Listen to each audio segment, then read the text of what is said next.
Hello दोस्त, मैं बेटू सर आप सभी को स्टडी एग्जाम सेंटर में स्वागत करता हूं। हम लोग क्लास 10th का साइंस में फिजिक्स को लेकर चल रहे हैं और फिजिक्स में आज का जो लेक्चर है, लेक्चर नंबर 4, इस चीज को डिस्कस करेंगे, जानेंगे, समझेंगे। ये जो फिजिक्स है, जो सेशन चला रहे हैं, ये हमारा न्यू बैच 2026-27 के लिए चल रहा है, जिसमें फिजिक्स का फर्स्ट चैप्टर चला रहे हैं, प्रकाश का प्रावर्तन एवं अपवर्तन। इसमें हम लोग देखेंगे कि प्रकाश का प्रावर्तन के प्रकार क्या होते हैं, प्रकाश के प्रावर्तन के नियम क्या होते हैं। ठीक है, और इससे पहले हम आपको प्रकाश के बारे में डिटेल्स पढ़ाए हैं लेक्चर 1 में। उसी तरह हम आपको लेक्चर 2 भी प्रोवाइड कर चुके हैं और लेक्चर 3 भी प्रोवाइड हो चुका है। तो हमने इस चैनल के माध्यम से 3 लेक्चरों के बारे में समझ चुके हैं। आज हम लोग लेक्चर 4 के बारे में समझेंगे और ये न्यू बैच 2026-27, ऐसे ही इसमें मैथ भी एडेड किया जाएगा, लेकिन ये बैच जो हमारा है केवल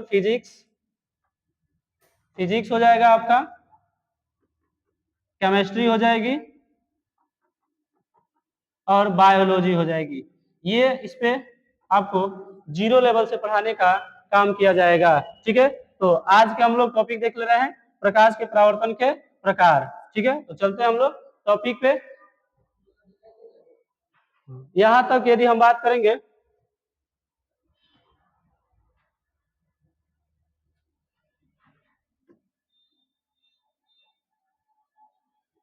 तो यहां तक हम लोग पढ़ चुके थे प्रकाश के परावर्तन के प्रकार। और प्रकाश के परावर्तन के प्रकार हम जाने थे कि ये कितने प्रकार के होते हैं। तो ये 2 प्रकार से होते हैं। कितने प्रकार का होता है जी? 2 प्रकार का होता है। और 2 प्रकार में पहला हम लोग हेडिंग बनाए हैं नियमित प्रकाश का परावर्तन, और इस चीज को आज हम लोग क्या करेंगे, समझेंगे। नियमित प्रकाश का परावर्तन का मतलब ये है कि मान लेते हैं कि हम कोई एक ऐसा चिकना या पालिशदार सतह लेते हैं,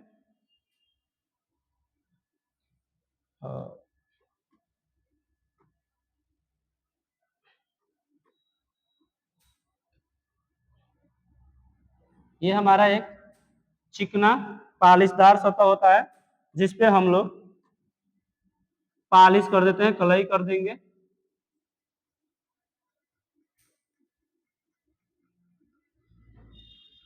और नियमित प्रकाश के परावर्तन का मतलब होता है कि जब हम इस पे प्रकाश किरणों को समांतर किरण पुंज के रूप में गिराते हैं,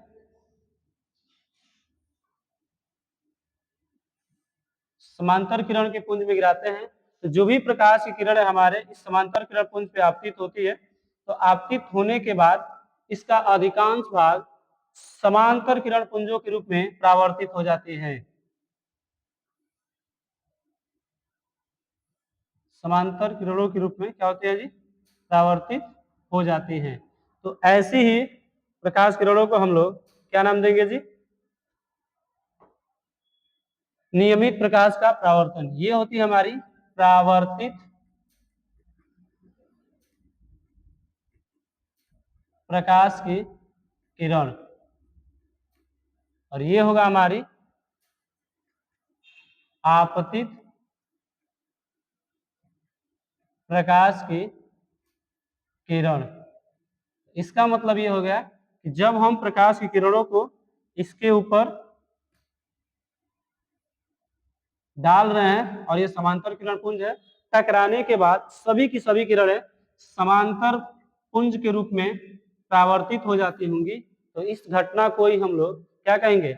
नियमित प्रकाश का परावर्तन। तो बहुत ही सिंपल है नियमित प्रकाश का परावर्तन, कि जब प्रकाश किसी चिकने या पालिशदार सतह पर, ठीक है, ये पर समांतर किरण के रूप में आपतित होती है, तो आपतित होती है, तो टकराने के बाद उसका अधिकांश भाग समांतर किरण पुंज के रूप में क्या होती है जी? परावर्तित हो जाती है। इस घटना को हम नियमित प्रकाश का परावर्तन कहते हैं।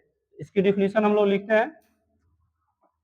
डिफिनीशन में सबसे पहले लिखेंगे, जब प्रकाश किसी चिकनी पालिशदार, जब प्रकाश किसी चिकनी पालिशदार,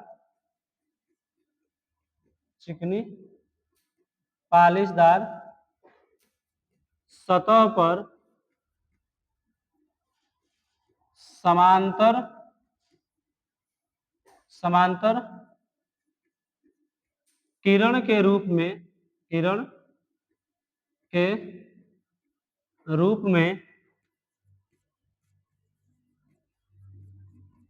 आपतित होती है, किरण के रूप में आपतित होती है, तो सभी की सभी किरणें तो सभी की सभी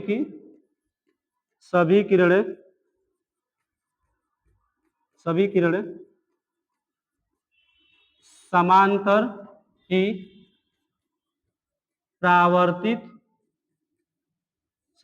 परावर्तित होती है। इस घटना को ही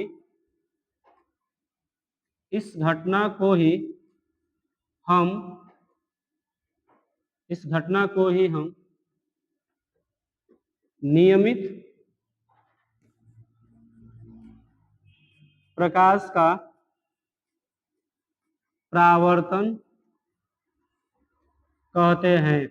इस घटना को ही नियमित प्रकाश का परावर्तन कहते हैं। तो ये हो जाएगा। अब इसमें यदि हम कुछ डाटा की बात करें तो ये हमारा चिकनी पालिशदार सतह है और इस चिकनी पालिशदार सतह का नाम एम डैश लेते हैं। अब आप देख रहे होंगे कि सारी की सारी प्रकाश किरणें इस पे आपतित होती है और आपतित होने के बाद सारी की सारी प्रकाश किरणें समांतर किरण के रूप में ही क्या होती है, परावर्तित हो जाती है। इस घटना को ही हम लोग प्रकाश परावर्तन का नियमित प्रकाश परावर्तन कहते हैं। उसके बाद आगे हम लोग बात करेंगे। ठीक है, यहाँ तक आपको समझ में आया।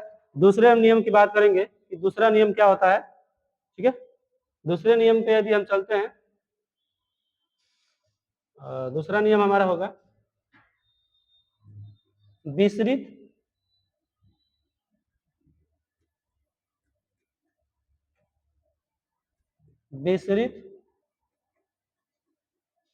अथवा अनियमित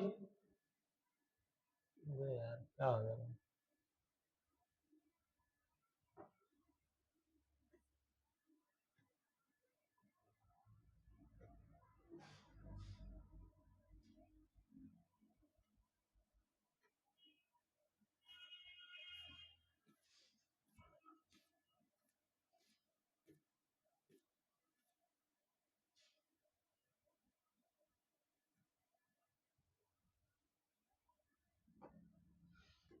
ठीक है। दूसरा हम लोग पढ़ते हैं यहाँ से विसरित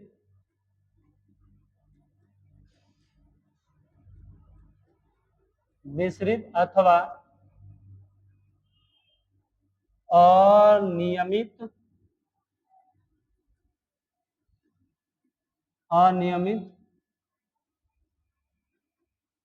प्रकाश का परावर्तन। ये हमारा परावर्तन का नियम में सेकेंड नियम है, सॉरी सेकेंड प्रकार है और इसको हम लोग समझते हैं कि क्या होता है। तो इसमें क्या होता है कि इस बार हम लोग पालिशदार चिकना सतह नहीं लेकर हम लोग खुरदरे सतह की बात करते हैं। और खुरदरे सतह में हम मान लेते हैं कि हम एक कोई खुरदरा सतह लेते हैं।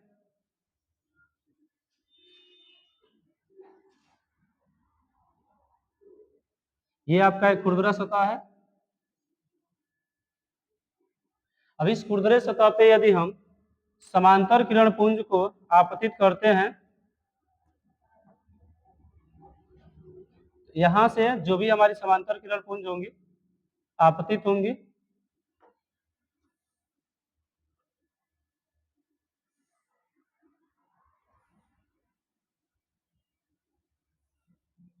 सारी की सारी किरणें समांतर किरण पुंज के रूप में आपतित होंगी। लेकिन इसमें एक खासियत ये होगा कि जो भी किरणें आ रही हैं, आपतित किरण है, खुरदरे सतह पे टकराने की वजह से ये जो हमारा तल है सतह एक बराबर नहीं है। कुछ ऐसी किरणें होंगी जो ऐसे रूप में जाएंगी कुछ किरणें ऐसे होंगी जो इस रूप में जाएंगे, मतलब अलग अलग दिशाओं में जाने का काम करेंगे। इस तरह जो किरणें जाएंगे या इस प्रकार जो का परिवर्तन होगा, इसी को हम लोग क्या कहेंगे जी, आपतित प्रकाश विसरित या अथवा अनियमित प्रकाश परावर्तन।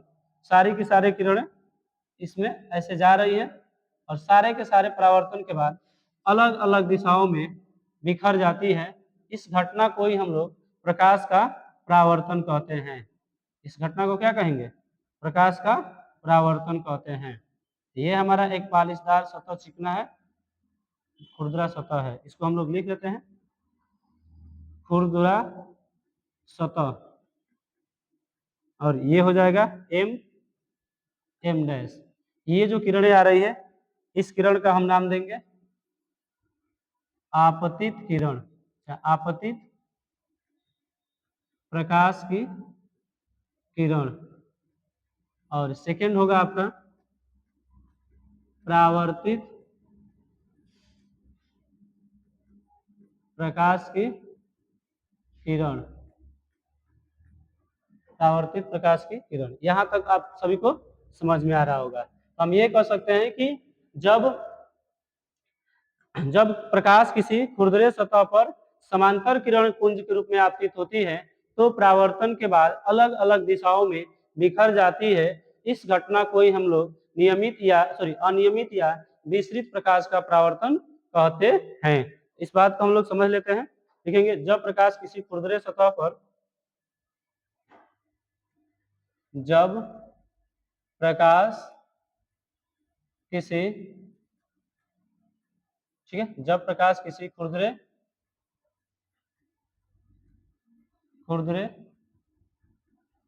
सतह पर, ठीक है, जब प्रकाश किसी खुरदरे सतह पर समांतर किरण पुंज में आपतित होती है,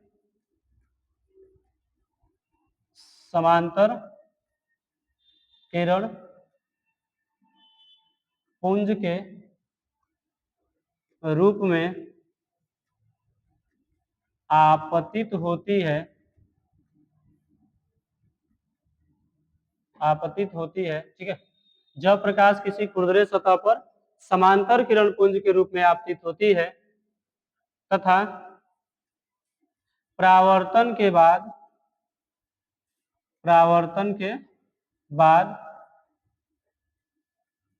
अलग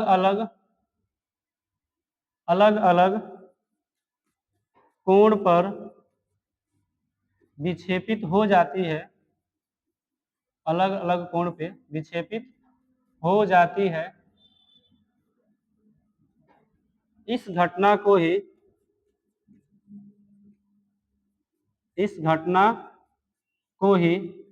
ठीक है, इस घटना को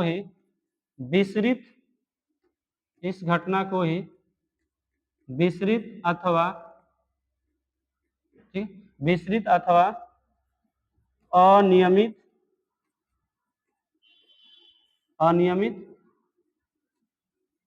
प्रकाश का परावर्तन कहते हैं। यहां तक बातें आपको समझ में आ रही होगी। तो हमने आज आपको पढ़ाया है प्रकाश के परावर्तन के नियम, प्रकार में दो प्रकार, एक अनियमित प्रकाश का परावर्तन और एक दूसरा है विसरित अथवा अनियमित प्रकाश का परावर्तन। दोनों चीजों के बारे में हमने आज अच्छे तरीके से डिस्कस किए। अब हम लोग आगे पढ़ते हैं, जहां तक आपको समझ में आ रहा है। चलते हैं आगे के टॉपिक पे, और आगे का टॉपिक होगा हमारा प्रकाश परावर्तन के नियम। तो हेडिंग बनाएंगे हम लोग प्रकाश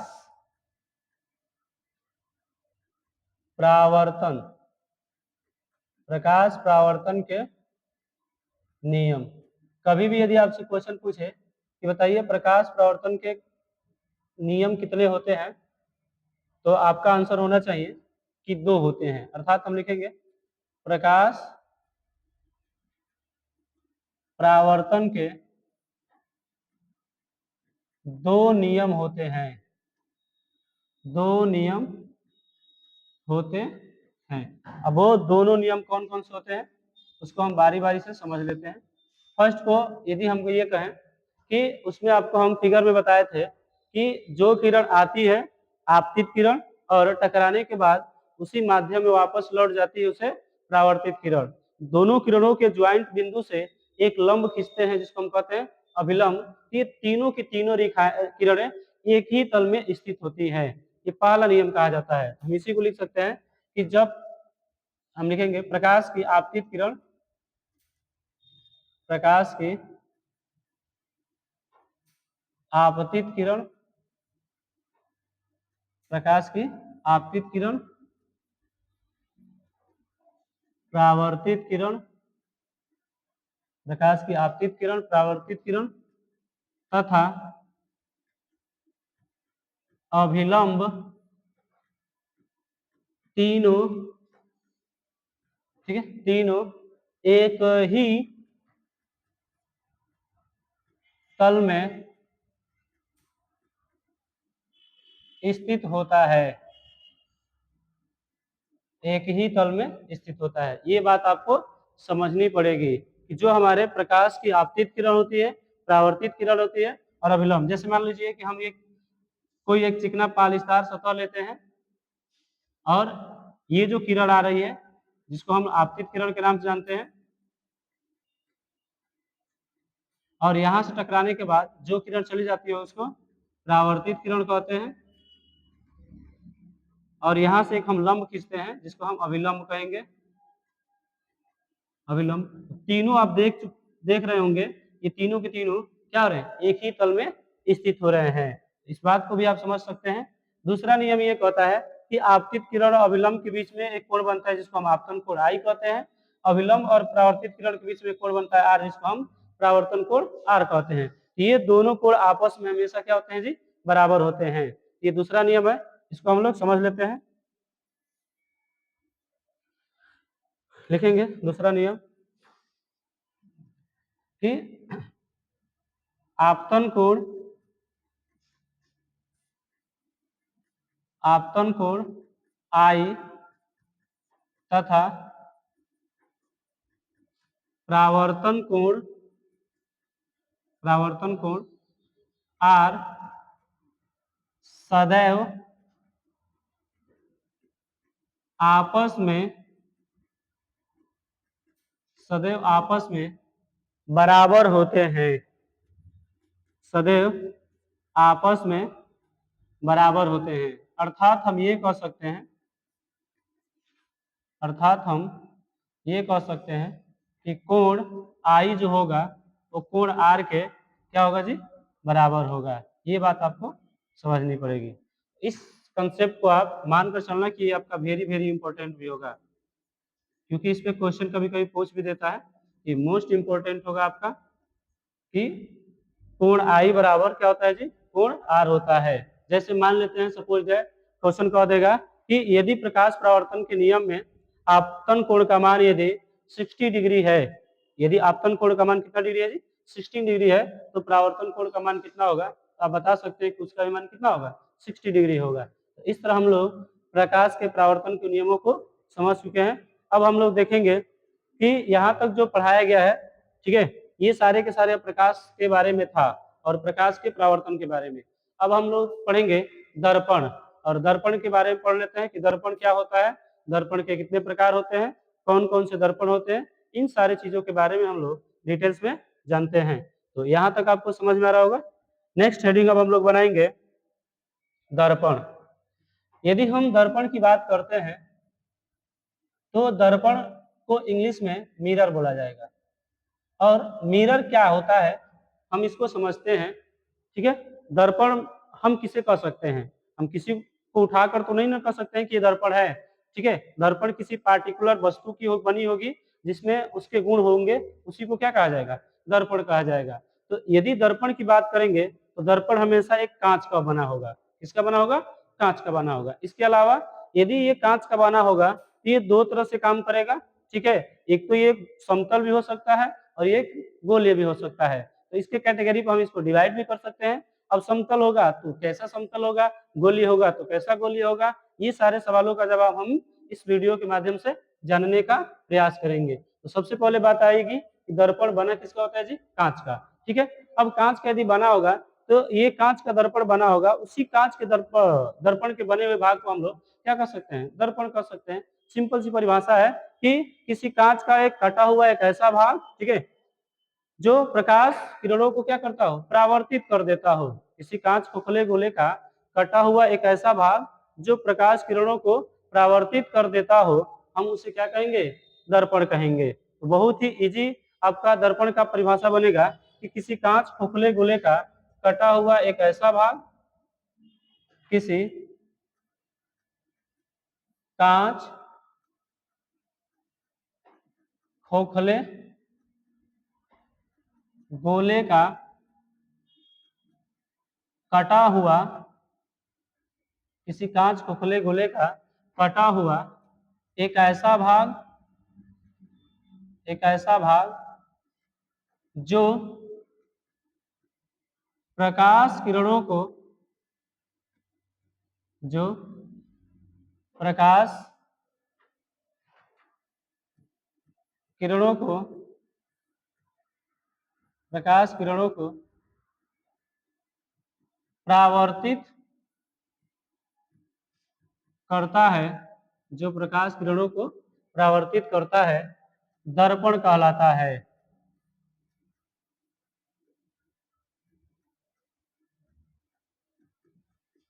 ठीक है, दर्पण कहलाता है। तो ये बात आपको समझनी पड़ेगी कि दर्पण हम किसे कहेंगे, तो किसी कांच खोखले गोले का कटा हुआ एक ऐसा भाग जो प्रकाश किरणों को परावर्तित कर देता है, क्या कहलाएगा, दर्पण कहलाएगा। अब इसके बाद यदि हम दर्पण की बात करेंगे तो हम लोग दर्पण के प्रकार को समझ लेते हैं कि दर्पण के प्रकार क्या होते हैं। दर्पण के प्रकार, ठीक है, टाइप ऑफ मिरर समझ लेते हैं कि जो टाइप ऑफ मिरर होगा वो क्या चीज होते हैं। तो यदि हम टाइप ऑफ मिरर की बात करते हैं तो ये दो प्रकार से होगा। ठीक है, दर्पण की यदि प्रकार की हम बात करेंगे तो कितने प्रकार का होगा जी, दो प्रकार का होगा। लिख लेते हैं, दर्पण दो प्रकार का होता है। कितने प्रकार का होगा बाबू, दो प्रकार का होगा। अब दोनों प्रकार में कौन कौन से होंगे इसको जान लेते हैं। तो फर्स्ट में आप याद रखे रहेंगे कि पहला जो दर्पण होगा उस दर्पण का नाम होगा समतल दर्पण। पहले का नाम क्या होगा जी, समतल दर्पण, जिसे हम प्लेन मिरर बोलेंगे, प्लेन मिरर कहेंगे। और जो दूसरा दर्पण है उसको हम लोग कहेंगे गोलीय दर्पण, गोलीय दर्पण। और इस गोलीय दर्पण का नाम क्या होगा जी, spherical mirror, SPHERICAL, spherical mirror, spherical mirror. तो हम जानते हैं कि जो दर्पण होंगे कितने प्रकार के होंगे, दो प्रकार के। एक होगा आपका समतल दर्पण और एक होगा गोलीय दर्पण। अब हम समतल दर्पण की यदि बात करेंगे, सबसे पहले हम लोग हेडिंग बना लेते हैं फर्स्ट को, जिसका नाम होगा समतल दर्पण। और समतल दर्पण की परिभाषा को समझते हैं, प्लेन मिरर। ठीक है, और प्लेन मिरर क्या होता है इसकी परिभाषा को समझते हैं।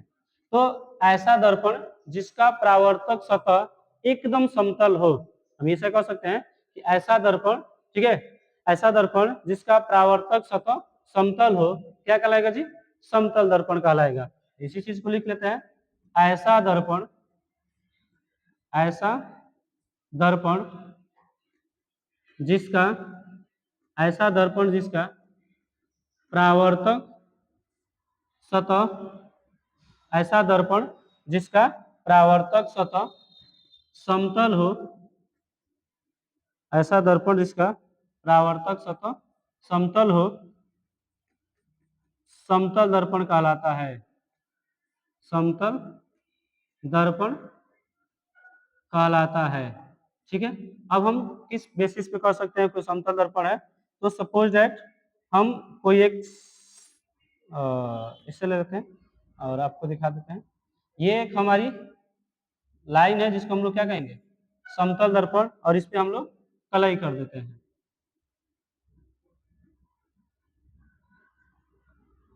तो इस पे यदि हम प्रकाश किरणों को गुजारेंगे ये प्रकाश किरणों को क्या कर देगा, परावर्तन कर देगा। प्रकाश किरणों को क्या करेगा जी, परावर्तन कर देगा। ऐसे दर्पण को हम लोग क्या नाम देंगे जी, समतल दर्पण कहेंगे। इसको हम लोग क्या कहेंगे, समतल दर्पण। और समतल दर्पण में आप देख रहे होंगे कि जो हमारा परावर्तक पृष्ठ है एकदम समतल है, परावर्तक पृष्ठ क्या है, समतल है। ठीक है, इस बात को आप लोग ध्यान देंगे। यहाँ तक हम लोग समझ चुके हैं कि जो समतल दर्पण होता है, कैसा दर्पण, जिसका एकदम सतह कैसा हो, एकदम समतल हो। और यदि समतल होगा तब हम उसे क्या कहेंगे, समतल दर्पण कहेंगे। ठीक है, अब समतल दर्पण में देखेंगे कि समतल दर्पण द्वारा प्रतिबिंब का बनना, इस रीडिंग को समझते हैं। यहाँ तक बात आपको समझ में आ रही है सभी लोगों को। नेक्स्ट यदि हम पॉइंट की बात करेंगे, समतल दर्पण द्वारा समतल दर्पण द्वारा प्रतिबिंब का बनना, समतल दर्पण द्वारा प्रतिबिंब का बनना। इस बात को हम लोग समझते हैं कि जो समतल दर्पण होता है यह प्रतिबिंब को कैसे बनाता है। तो इस चीज को हम लोग समझ लेते हैं। जैसे हम कोई एक समतल दर्पण लेते हैं, ये हमारा एक समतल दर्पण है जिसपे हम लोग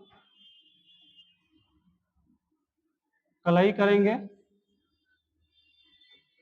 ठीक है, और इस समतल दर्पण पे एक हम लाइन लेते हैं। ठीक है, ये एक हमारा लाइन होती है जो दर्पण के बीचों बीच भाग स्थित होती है, और इस पे हम एक वस्तु रखते हैं। इस पे एक हम वस्तु रखते हैं यहाँ पे। ठीक है, यहाँ पे एक हम वस्तु रखते हैं। अब एक बात ध्यान दीजिएगा कि प्रकाश के परावर्तन में हम एक नियम बताना भूल गए हैं कि यदि ऐसे बताया भी है कि यदि प्रकाश के परावर्तन में 90 डिग्री पे यदि किसी प्रकाश किरण को भेजा जाएगा तो दर्पण से परावर्तित किरण भी 90 डिग्री उसी माध्यम में वापस क्या हो जाएगी, लौट जाएगी।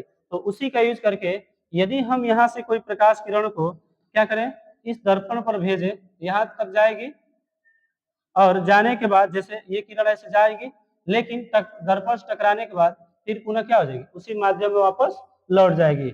दूसरी किरण को यदि हम थीटा कोण पे भेजें, दूसरी किरण को क्या करें, थीटा कोण पे यदि हम भेजते हैं तो यह परावर्तित होकर थीटा कोण पर ही क्या हो जाएगी, चली आएगी। जब ये थीटा कोण पे चली आएगी, ये यदि थीटा कोण पे गई है तो थीटा कोण पे ही क्या करेगी, आएगी। अब हम ये काम करते हैं कि आप इधर कहीं भी यदि मिलाएंगे तो एक बात ध्यान रखे रहिएगा कि प्रतिबिंब बनाने के लिए दो दर्पणों का मिलान होना आवश्यक होता है। यदि दो किरणों का मिलान होना आवश्यक होता है। यदि दो किरणें आपस में कभी नहीं मिल रही हो तो वहां प्रतिबिंब नहीं बनेगा, और यदि दो किरणें आपस में मिल रही है तो वहां किरण बनेगा। और आप देख रहे हैं यदि इस किरण को हम इधर बढ़ाएं और इस किरण को ये बढ़ाएं तो ये इधर जाने का प्रयास करेगा और ये और नीचे आने का प्रयास करेगा, और ये कभी भी मिल नहीं पाएगा। तो फिर इधर इस साइड हमारा प्रतिबिंब तो नहीं बन पाएगा। लेकिन यदि हम दर्पण के पीछे चले तो दर्पण के पीछे आप देखिए ध्यान से कि यदि हम इस किरण को आगे लेके चले, इस किरण को क्या किया जाए, आगे ले चले और इस किरण को पीछे की तरफ बढ़ाएं। ठीक है, इस किरण को आगे की तरफ ले चले और इस किरण को क्या करें, पीछे की तरफ बढ़ाएं। तो आप देख रहे होंगे इस किरण को यदि हम पीछे की तरफ बढ़ाएं, ठीक है, और इस किरण को आगे की तरफ बढ़ाएंगे तो कहीं ना कहीं जाकर ये किरण एक दूसरे को क्या करेंगे, कट करेंगे। जब एक दूसरे को कट करेंगे तो हमारी किरण यहाँ पे कट कर रही है, यहाँ कट कर रही है। ठीक है, अब आप देखिए हम नामकरण की यदि बात करें तो इसको यदि हम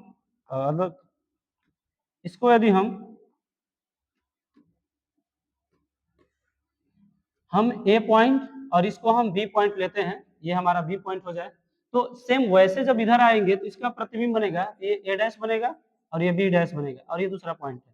एक बात ये जो बी पॉइंट है इसको हम या तो बिंब कह सकते हैं या वस्तु कहेंगे, जो आपकी इच्छा आप कह सकते हैं। कहीं कहीं पे बिंब लिखा रहेगा, कहीं कहीं पे वस्तु लिखा रहेगा। तो आप यदि इच्छा के अनुसार इसमें क्या कर सकते हैं, रखने का काम कर सकते हैं। अब आप देख रहे हैं कि ए बी का जो प्रतिबिंब होगा वो दर्पण के पीछे ए डैश बी डैश बना है, ये आपका प्रतिबिंब बना है, और प्रतिबिंब को हम लोग प्रतिबिंब ही कहते हैं। ठीक है, ये हमारा प्रतिबिंब हो गया। अब यहाँ आप देखेंगे कि वस्तु क्या है, ए बी है, जस्ट उसके बराबर ही हमारा प्रतिबिंब ए डैश बी डैश बनकर क्या हो गया, तैयार हो गया। तो इस तरह हम लोग समतल दर्पण द्वारा प्रतिबिंब का बनना क्या करते हैं, सीखते हैं। ये समतल दर्पण है, समतल दर्पण। अब ये समतल जो दर्पण है इससे प्रतिबिंब का क्या हो गया, बनना हो गया है। अब इसके बारे में हम लोग समझ लेते हैं कि इसकी प्रकृति क्या हो सकती है, इसके बारे में क्या हो सकता है। लिखना होगा तो ऐसे हम लिख सकते हैं कि समतल दर्पण के सामने एक रेखा पे एक वस्तु ए बी रखी गई है, बिंदु ए से जाने वाली प्रकाश किरण दर्पण पे लंबवत पड़ती है तो टकराने के बाद पुनः उसी मार्ग में वापस क्या होती है, लौट जाती है। दूसरी कोण यदि थीटा कोण पे भेजी जा रही है तो थीटा कोण पे क्या हो रही है, परावर्तित हो जा रही है। इन दोनों किरणों को हम पीछे बढ़ाएंगे तो ए डैश पॉइंट पे क्या करेगी, टच करेगी, जो वस्तु ए बी का प्रतिबिंब ए डैश बी डैश बनता है। ये आपके सिलेबस में बस समतल दर्पण दिया है, प्रतिबिंब बनाना नहीं दिया, फिर भी आप इसको सीखे रहेंगे तो आपको काम आएगा, हो सकता है कि आगे आपको पढ़ने को मिले। तो इस तरह हम लोग समतल दर्पण के द्वारा प्रतिबिंब का बनना सीख लिए हैं। अब इसमें हम प्रतिबिंब के लिए कुछ बातें कर लेते हैं। प्रतिबिंब के लिए कि प्रतिबिंब के लिए क्या सत्य है क्या असत्य है, इस चीज को हम लोग समझते हैं। तो पहली पॉइंट तो याद रखे रहना, पहली पॉइंट आप ये याद रखे रहेंगे कि इसकी प्रकृति क्या हो सकती है। जो हमारी प्रतिबिंब होगी इसकी प्रकृति क्या होती है, इसके बारे में समझ लेंगे। तो प्रकृति में याद रखिएगा कि जब भी दर्पण के पीछे बनेगा, जब भी क्या बनेगा जी, दर्पण के पीछे बनेगा, तो हम इसको कहेंगे कि आभासी बन रही है। कैसी बन रही है, आभासी। और एक बात ध्यान देना, आभासी बन रही है, जैसे वस्तु आपको है सेम वैसे ही वस्तु आपको दर्पण के पीछे भी दिखाई दे रही है। इसका मतलब है कि ये सीधा दिखाई दे रही है। कैसे दिखाई दे रही है जी, सीधा दिखाई दे रही है। फर्स्ट पॉइंट में आपको ये याद रखना बहुत जरूरी है। सेकंड की यदि हम बात करेंगे, इस सेकंड क्या होता है, तो इसके हम आकार की बात कर लेते हैं। ठीक है, आकार में हम क्या बता सकते हैं, आप देखिए जितनी वस्तु की लंबाई है उतने ही प्रतिबिंब की लंबाई है। तो हम कह सकते हैं कि जो प्रतिबिंब की लंबाई होगी वो वस्तु के बराबर होगी। इस बात को हम लिख लेते हैं कि जो प्रतिबिंब का आकार होगा वो वस्तु के आकार के बराबर होगा, वस्तु के आकार के बराबर होगा। ठीक है, अर्थात जितनी वस्तु की लंबाई होगी उतने ही प्रतिबिंब की क्या होगा, लंबाई होगा। उसके बाद नेक्स्ट पे यदि हम बात करेंगे कि ये जो हम तो प्रकृति देख लिए हैं, आकार देख लिए हैं, अब हम लोग देखेंगे कि स्थिति क्या होगी। इसकी स्थिति में हम लोग समझ लेते हैं कि जो इसकी स्थिति होगी, स्थिति क्या होगा। आप सभी लोग को पता होगा, चाहे फिगर में दिखा रहा है कि वस्तु हमारी इस साइड रखी गई है लेकिन इसका प्रतिबिंब कहाँ बन रहा है, दर्पण के पीछे बन रहा है। तो जो इसकी स्थिति होगी, लोकेशन होगी, हम कह सकते हैं दर्पण के पीछे, दर्पण के पीछे। इतनी बात आपको समझनी पड़ेगी। तो इस तरह हम लोग समतल दर्पण द्वारा प्रतिबिंबों का बनना सीख चुके हैं। अब आपको आगे लेकर चलते हैं, बाकी सब यहाँ तक आपको कोई दिक्कत परेशानी नहीं होगी। अब हम लोग समतल दर्पण की परिभाषा समझ लिए हैं, समतल दर्पण के द्वारा प्रतिबिंब का बनना भी समझ लिए हैं। अब हम लोग समतल दर्पण के कुछ गुण भी देख लेते हैं कि समतल दर्पण के कौन कौन से ऐसे गुण होते हैं जिसके आधार पर हम इसको समतल दर्पण कह सकते हैं। तो हेडिंग बनाते हैं, समतल दर्पण के गुण। समतल समतल दर्पण के गुण। यदि हम बात करेंगे कि समतल दर्पण के गुण क्या होते हैं, इसको हम लोग पॉइंटली समझते हैं। फर्स्ट पॉइंट आप याद रखे रहेंगे कि जो समतल दर्पण होगा, ठीक है, क्या होगा बाबू, जो समतल दर्पण होगा, ठीक है, तो समतल दर्पण में जो बना प्रतिबिंब सदैव आपको आभासी, सीधा और वस्तु के बराबर दिखाई देगा। ठीक है, तो पहली पॉइंट तो हम यही लिख लेते हैं कि समतल दर्पण में बना प्रतिबिंब, समतल दर्पण में बना प्रतिबिंब, समतल दर्पण में बना प्रतिबिंब सदैव आभासी, सदैव आभासी व सीधा, ठीक है, सदैव सीधा होता है। समतल दर्पण में बना प्रतिबिंब सदैव आभासी व सीधा होता है। तो पहली पॉइंट आप सभी लोग याद रखे रहेंगे और ये क्वेश्चन आपसे पूछने की भी प्रबल संभावना होती है। ठीक है, उसके बाद हम दूसरे पॉइंट पे आते हैं। समतल दर्पण में, समतल दर्पण में, ठीक है, समतल दर्पण में आकार समतल दर्पण में प्रतिबिंब का आकार, समतल दर्पण में प्रतिबिंब का आकार, प्रतिबिंब का आकार वस्तु के आकार के बराबर होगा, वस्तु के आकार के बराबर होगा। यहां तक आपको बातें समझ में आ रही होगी कि यदि कोई समतल दर्पण है तो उसमें जो प्रतिबिंब होगा वो वस्तु के आकार के क्या होगा, बराबर होगा। तीसरी बात पे हम लोग चलते हैं। तीसरी बात हमको ये याद रखना होगा कि जो समतल दर्पण होता है उस समतल दर्पण में जो समतल दर्पण में जो प्रतिबिंब होगा वो हमेशा दर्पण के पीछे ही बनेगा, आगे कभी नहीं बन सकता है। इस पॉइंट को भी हम लोग लिख लेते हैं कि समतल दर्पण में समतल दर्पण में समतल दर्पण में बना प्रतिबिंब, समतल दर्पण में बना प्रतिबिंब, बना प्रतिबिंब दर्पण के पीछे बनता है, दर्पण के दर्पण के पीछे बनता है। तो इस बात को भी आप लोग याद रखे रहेंगे कि समतल दर्पण में बना प्रतिबिंब कहाँ बनेगा जी, दर्पण के पीछे बनेगा।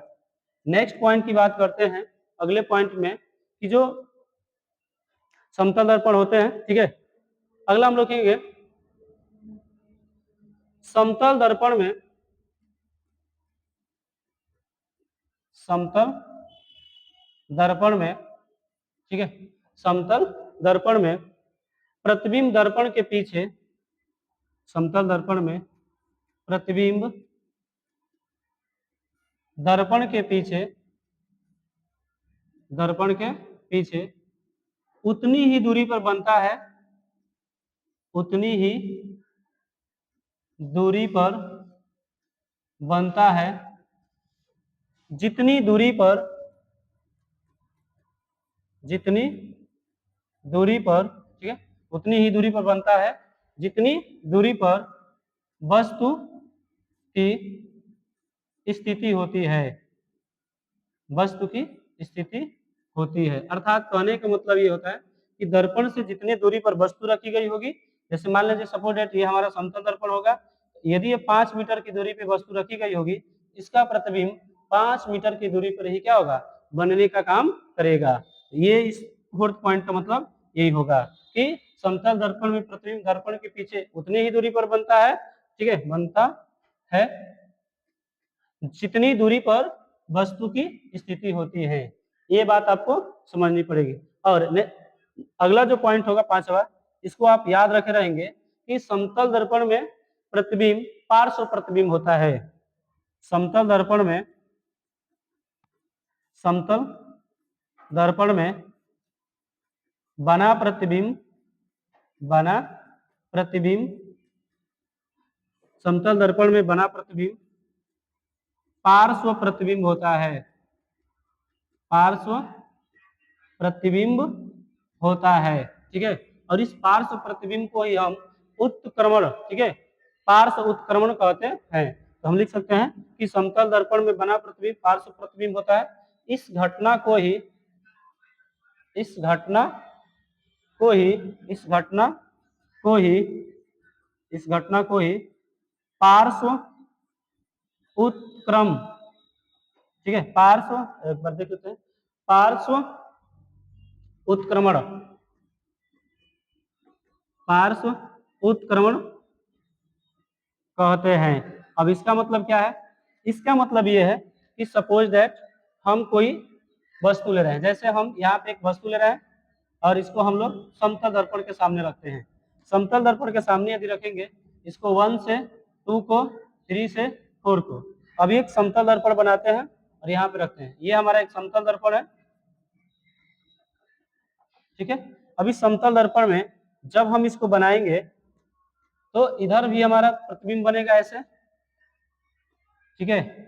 और जब ऐसे बनेगा तो ऊपर नीचे की जो वस्तुएं होंगी, जैसे 1 का ये तो 1 ही दिखाई देगा, 2 का है तो 2 ही दिखाएगा, लेकिन ये जो हमारा हॉरिजॉन्टल लाइन है, हॉरिजॉन्टल लाइन का जो नजदीकी सिरा होगा ये नजदीकी बनेगा, अर्थात ये 3 ऐसा हो जाएगा, जो दूर का सिरा होगा वो दूर बनेगा, ये टर्म 4 हो जाएगा। ठीक है, अब कहने का मतलब ये है कि जैसे आप समतल दर्पण में खड़े होकर आप देखेंगे तो आपका जो लेफ्ट है उसमें राइट दिखाएगा, और आपका जो राइट है उसमें क्या दिखाई देगा, लेफ्ट दिखाई देने का काम करेगा। और इस प्रक्रिया को ही हम पार्श्व प्रतिबिंब कहते हैं। इस प्रक्रिया को क्या कहेंगे, पार्श्व प्रतिबिंब, और इस घटना को ही हम लोग पार्श्व उत्क्रमण कहते हैं। तो आई होप यहाँ तक आप सभी को समझ में आ रहा होगा। अब हम लोग समतल दर्पण से जितने भी क्वेश्चन बन सकते हैं आपको हम करा चुके हैं, इससे बाहर कोई भी क्वेश्चन नहीं जाएगा। ठीक है, और यहाँ तक आप सभी को समझ में भी आ रहा होगा। आगे हम लोग चलते हैं, और आगे में हम लोग देखेंगे, अभी बताएं कि जो हमारा दर्पण होगा दो प्रकार का होगा, समतल दर्पण और गोलीय दर्पण। तो अभी हम आपको समतल दर्पण पढ़ाए हैं, अब पढ़ाने जा रहे हैं आपको गोलीय दर्पण। ठीक है, तो गोलीय दर्पण को हेडिंग बनाएंगे,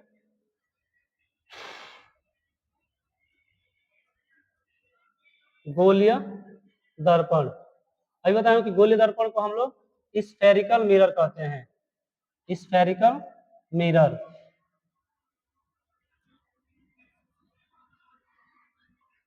ठीक है, ये हमारा गोलीय दर्पण हो गया।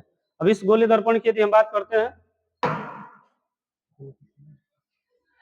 गोलीय दर्पण में यदि हम बात करेंगे, स्फेरिकल मिरर किसे कहेंगे,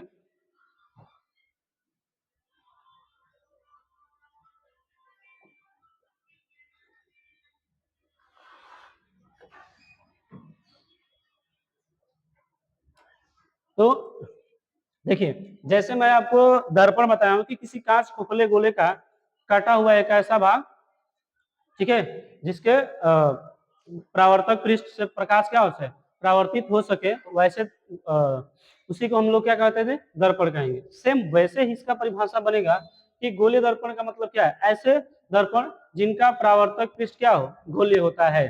ठीक है, इस चीज को लिख लेते हैं, ऐसे दर्पण, ऐसे दर्पण जिनका, ऐसे दर्पण जिनका परावर्तक पृष्ठ, परावर्तक पृष्ठ गोलीय होता है, परावर्तक पृष्ठ गोलीय होता है। ठीक है, ऐसा दर्पण जिनका परावर्तक पृष्ठ गोलीय होता है उसे, उसे गोलीय दर्पण, गोलीय दर्पण, स्फेरिकल मिरर कहते हैं। बहुत ही सिंपल सी परिभाषा है स्फेरिकल मिरर का, कि ऐसा दर्पण जिसका परावर्तक पृष्ठ एकदम गोले की तरह हो, ठीक है, उसे क्या कहेंगे, गोलीय दर्पण। जैसे मान लीजिए कि यदि हम बात करें, यह तो नहीं है, ठीक है, फिर भी बना रहा है,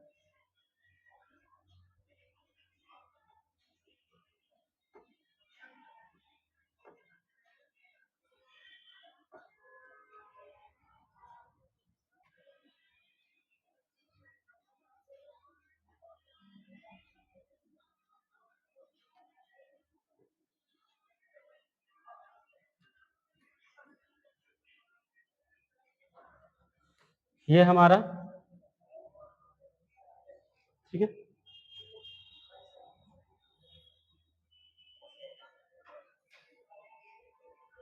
अब इसमें यदि हम ये कहें,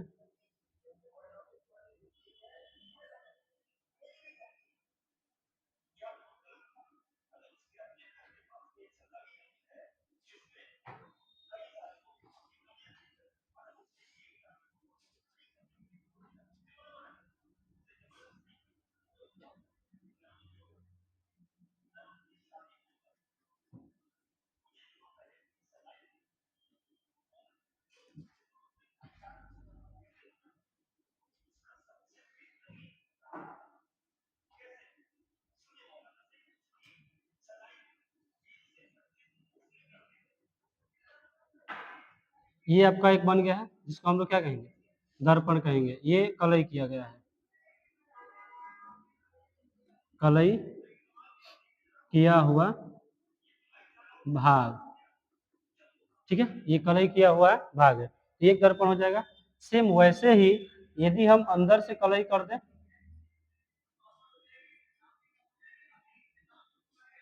ठीक है। यदि हम अंदर से कलई कर देंगे, ये भी किसी कांच खोखले गोले का कटा हुआ ये सेंटर है, ये भी आपका परावर्तक पृष्ठ हो जाएगा, परावर्तक पृष्ठ। और इस भाग को हम लोग कहेंगे कलई किया हुआ भाग। यहाँ तक बात जो समझ में आ रही होगी। देखिए ये दोनों के दोनों, ये ए फिगर और ये आपको बी फिगर, दोनों कैसे दिखाई दे रहे हैं, ये गोलीय दर्पण दिखाई दे रहे हैं। ठीक है। अब गोलीय दर्पण की यदि हम बात करेंगे तो ऐसे दर्पण जिनका परावर्तक पृष्ठ गोलीय होता है उसे क्या कहेंगे जी, गोलीय दर्पण कहेंगे। आगे हम लोग चलते हैं और आगे में हम बताएंगे गोलीय दर्पण के प्रकार। गोलीय दर्पण के प्रकार, और गोलीय दर्पण के प्रकार का मतलब टाइप ऑफ स्फेरिकल मिरर।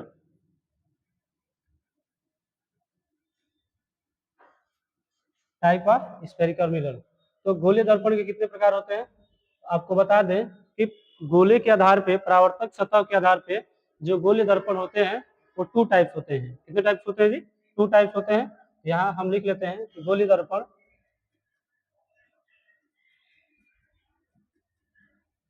गोलीय दर्पण, गोलीय दर्पण दो प्रकार का होता है। गोलीय दर्पण कितने प्रकार का होता है, दो प्रकार का होता है। कौन कौन होते हैं, दोनों का नाम लिख लेते हैं हम लोग। पहला होगा आपका अवतल दर्पण, जिसको हम लोग कहेंगे CONCAVE, कनकेव मिरर। ठीक है। और दूसरा होगा हमारा उत्तल दर्पण, उत्तल दर्पण जिसको हम लोग कन्वेक्स मिरर के नाम से जानते हैं। तो गोलीय दर्पण कितने प्रकार का हो जाएगा, दो टाइप्स हो जाएगा। एक होगा आपका अवतल कनकेव मिरर और दूसरा होगा उत्तल दर्पण कन्वेक्स मिरर। ठीक है। यहाँ तक आप बात, यहाँ तक के सभी बातों को आप समझ चुके हैं और आई होप यहाँ तक भी आपको बहुत डिटेल्स में समझाया जा रहा है तो समझ में आ ही रहा होगा। पहली हम लोग हेडिंग की बात करते हैं और पहली हेडिंग क्या है, अवतल दर्पण। अवतल दर्पण जिसको हम लोग कहेंगे कनकेव मिरर। और कनकेव मिरर का मतलब ये होगा, मैं इसकी डिफिनेशन पहले आपको समझा रहा हूँ तब आपको लिखा दे रहा हूँ। कनकेव मिरर का मतलब ये होता है कि किसी कांच खोखले गोले का कटा हुआ एक ऐसा भाग जिसके उभरे हुए भाग को कलई कर दिया जाए तो उसके दबे हुए परावर्तक पृष्ठ से प्रकाश का परावर्तन हो सके, ऐसे निकाय को हम लोग क्या कहेंगे जी, अवतल दर्पण कहेंगे। ऐसे निकाय को क्या कहेंगे, अवतल दर्पण कहेंगे। ठीक है। तो अवतल दर्पण का मतलब क्या होता है, ठीक है, कि अच्छा अवतल दर्पण, जैसे मैं आपको पहले अवतल दर्पण बनाकर दिखा दे रहे हैं।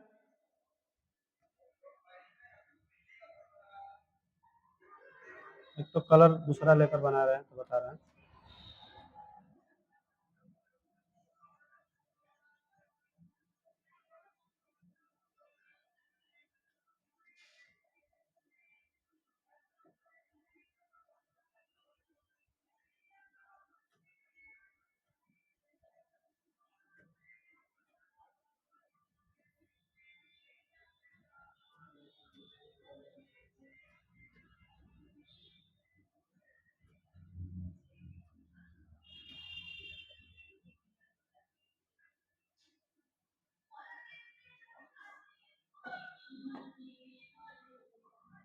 यदि हम इसके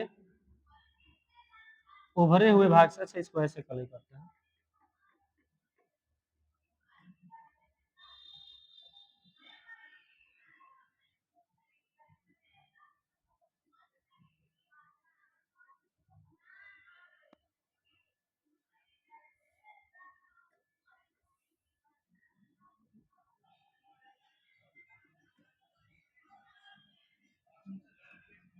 अब यदि यहाँ से प्रकाश किरण कोई जाता है तो फिर ये परावर्तन हो जाता है। ठीक है,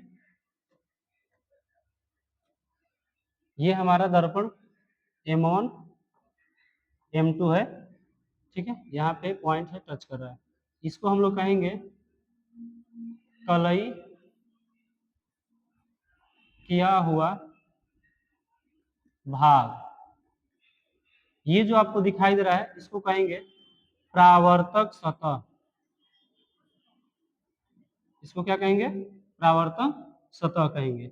ये किरण इस पे जा रही है, फिर जिस एंगल पे गई है उसी एंगल पे ये क्या हो गया? परावर्तित हो गई है। ठीक है, तो ऐसे दर्पणों से बना होगा, उसी को क्या कहेंगे? अवतल दर्पण कहेंगे। क्या कहेंगे? अवतल दर्पण कहेंगे। इसको हम लोग लिख लेते हैं कि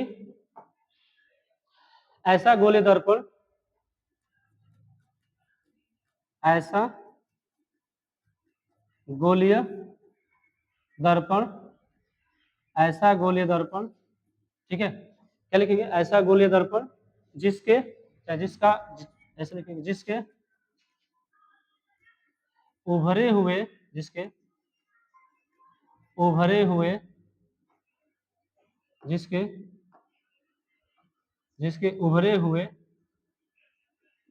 भाग को, उभरे हुए भाग को लाल ऑक्साइड से, उभरे हुए भाग को लाल ऑक्साइड से कलई कर दे तो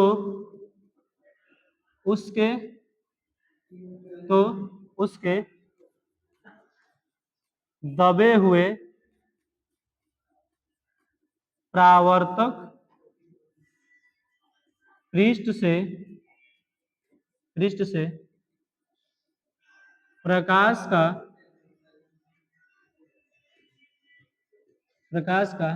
परावर्तन होता है, प्रकाश का परावर्तन होता है, उसे अवतल दर्पण, कनकेव मिरर कहते हैं। यहाँ तक आपको बात समझ में आ रही होगी कि कनकेव मिरर का मतलब क्या है? ऐसा गोलीय दर्पण जिसके उभरे हुए भाग को लाल ऑक्साइड से कलई कर दे तो लाल ऑक्साइड से कलई कर दे तो उसके दबे हुए भाग से, उसके उसके दबे हुए परावर्तक पृष्ठ से प्रकाश का प्रवर्तन हो, उसे अवतल दर्पण कहते हैं। अब इसमें एक पॉइंट आपको याद रखना होगा कि जो हमारा अवतल दर्पण होता है इसे हम अभिसारी दर्पण भी कहते हैं। इसे लिखेंगे नोट करके,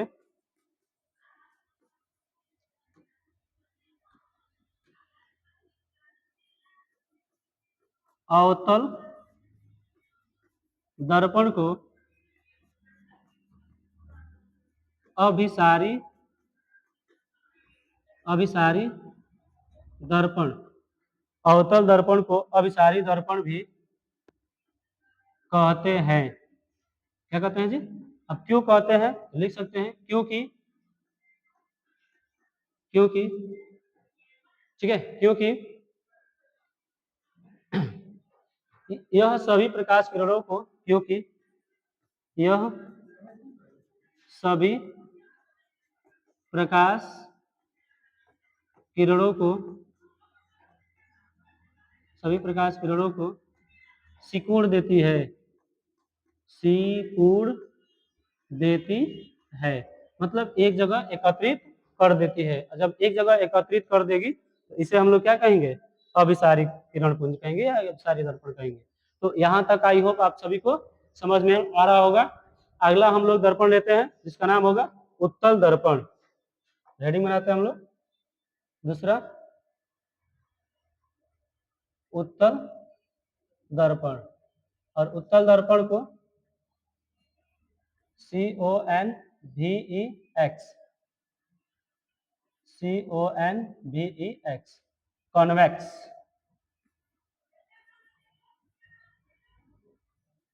कन्वेक्स मिरर कहेंगे। और कन्वेक्स मिरर में हम लोग एक मिरर बनाते हैं पहले।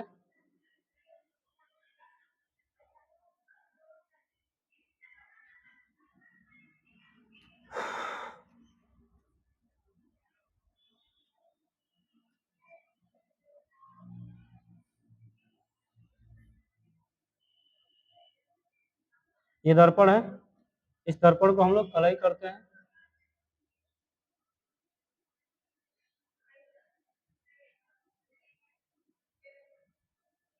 ठीक है,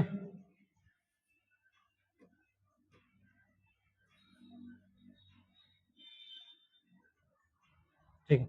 यदि हम इस दर्पण को कलई करते हैं और इसको बीचों बीच एक लाइन खींचते हैं, ठीक है। अब इसमें आप देखिए,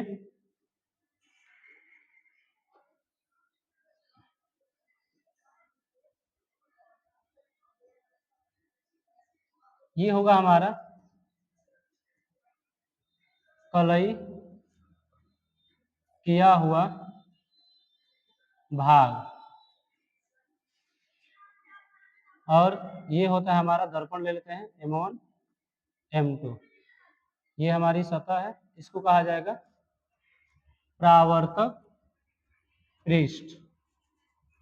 जब इस पे प्रकाश किरण होती है, परावर्तन हो जाता है इसका।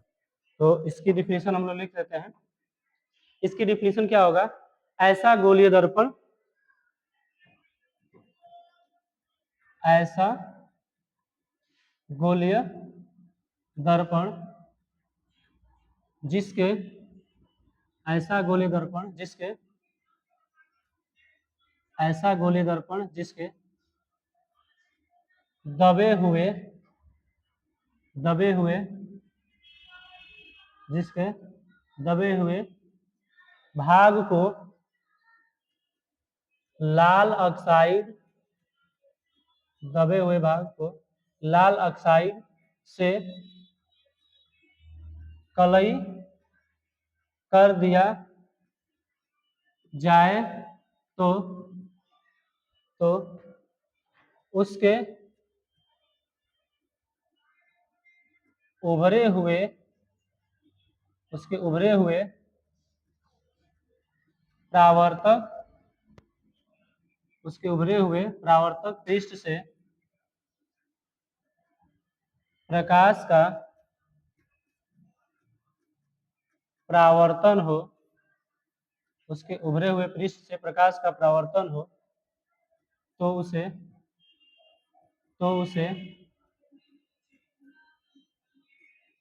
उत्तल दर्पण, CONVEX, कन्वेक्स मिरर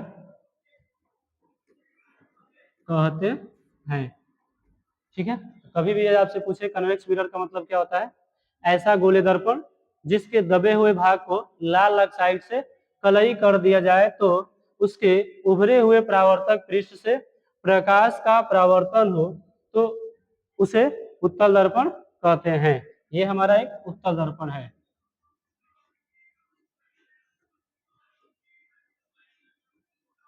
अब उत्तल दर्पण की यदि बात करें तो नोट में इसको भी लिख सकते हैं हम लोग कि उत्तल दर्पण एक अपसारी दर्पण होता है। उत्तल दर्पण एक